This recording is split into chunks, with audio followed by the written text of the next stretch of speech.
This video is about even and odd functions.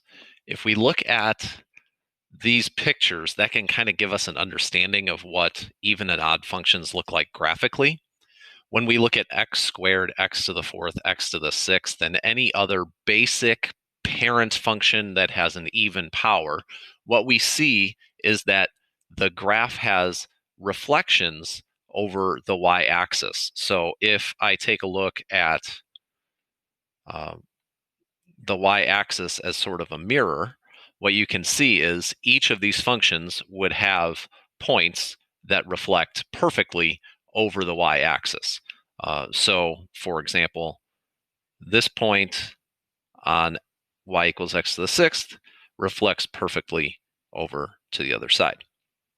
Likewise, for parent functions that are odd, like x, x to the third, x to the fifth, if we have an odd power parent function, that tends to rotate perfectly over the origin. So what we would have is, for example, this point, 1 point something comma 4, rotates perfectly to negative 1 point something comma negative 4.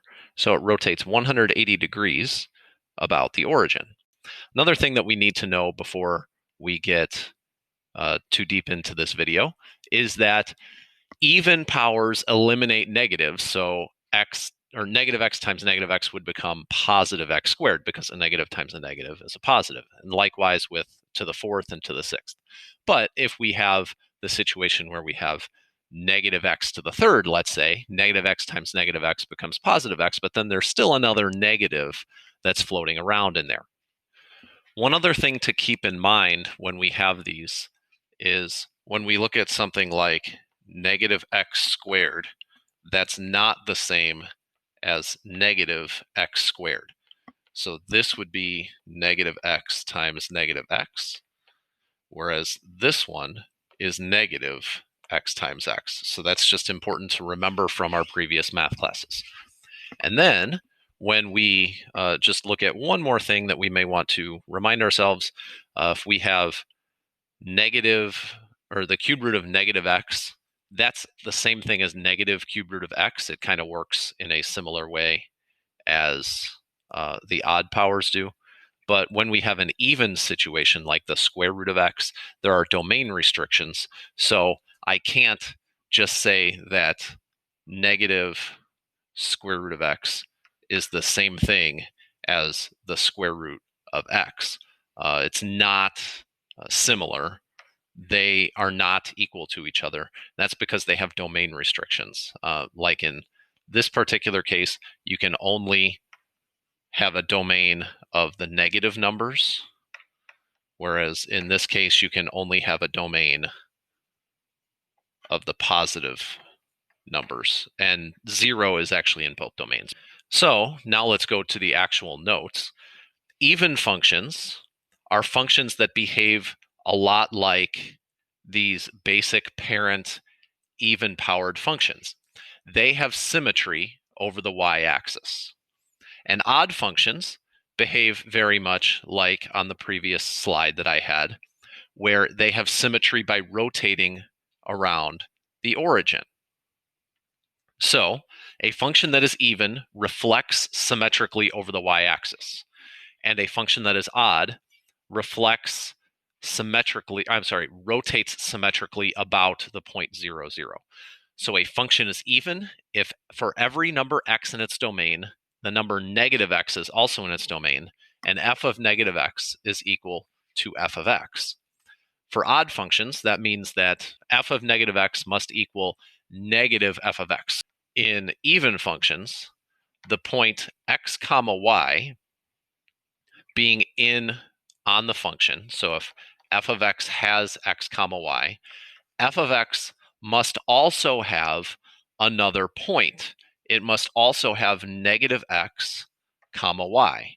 So if I substitute, like for example, y equals f of x is the function. If I substitute negative x into the function, I get y back. So these 2 points must be on the function. In this odd situation, if on the function I have the point x comma y, there also must be another point on the function, negative x, negative y.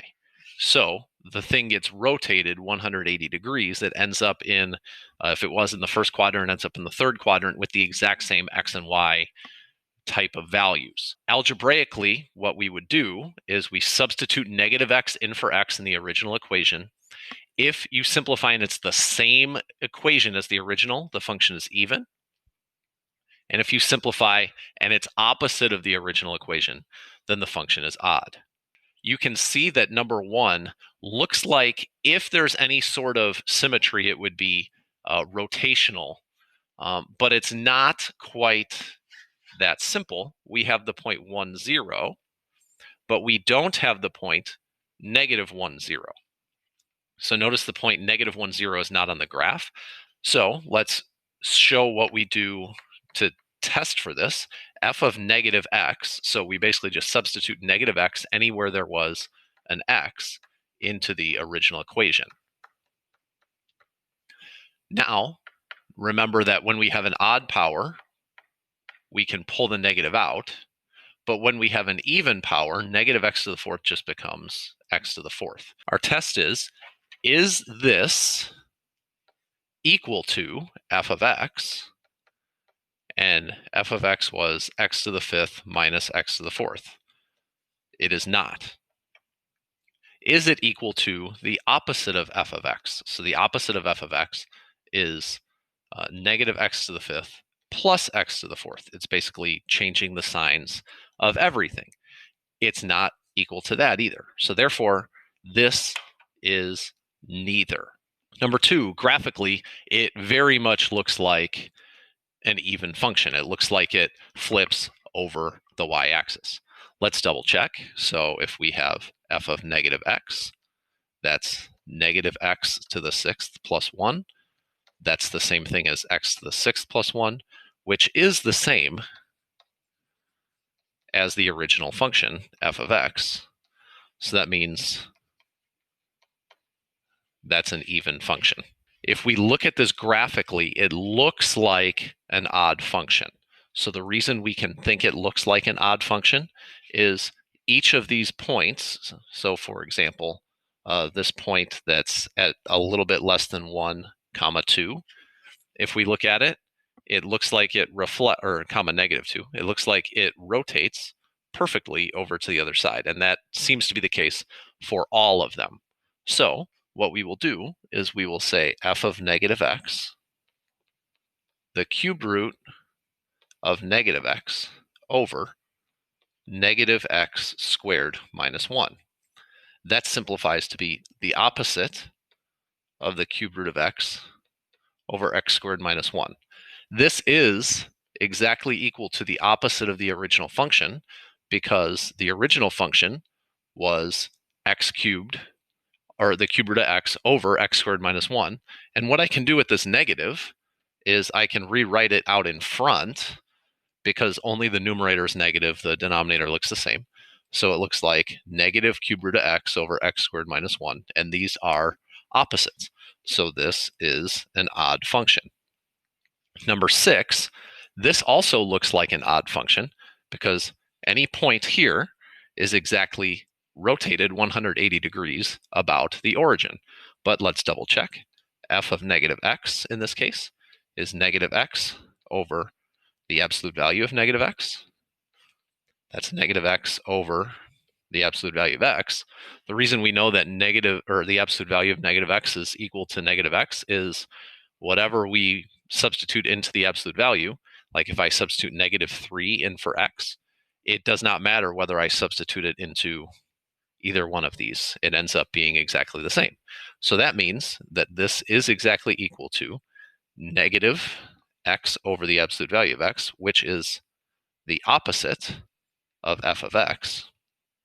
So this is also an odd function. The graph definitely does not seem to mirror perfectly over the y-axis, and this point does not match up with a point over here. So that one looks like it's not going to be either. G of negative x is equal to negative x cubed over 3 times negative x cubed minus 1. And that simplifies to be x cubed over negative 3x cubed minus 1. So this changed and that changed, but this didn't change.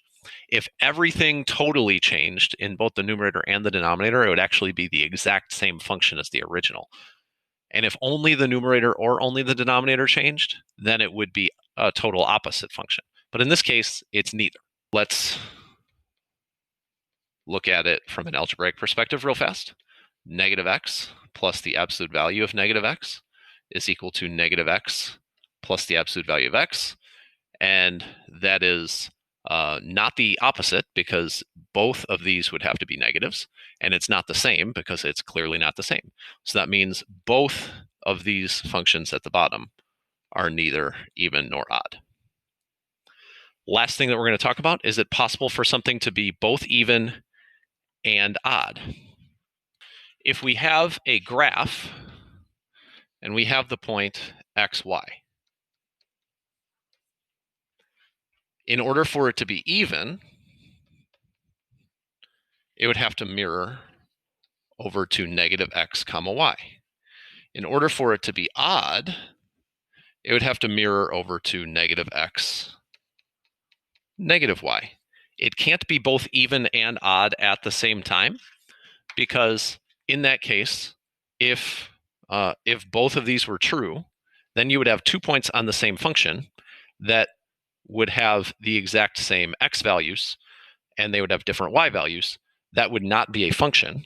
Therefore, this is not possible.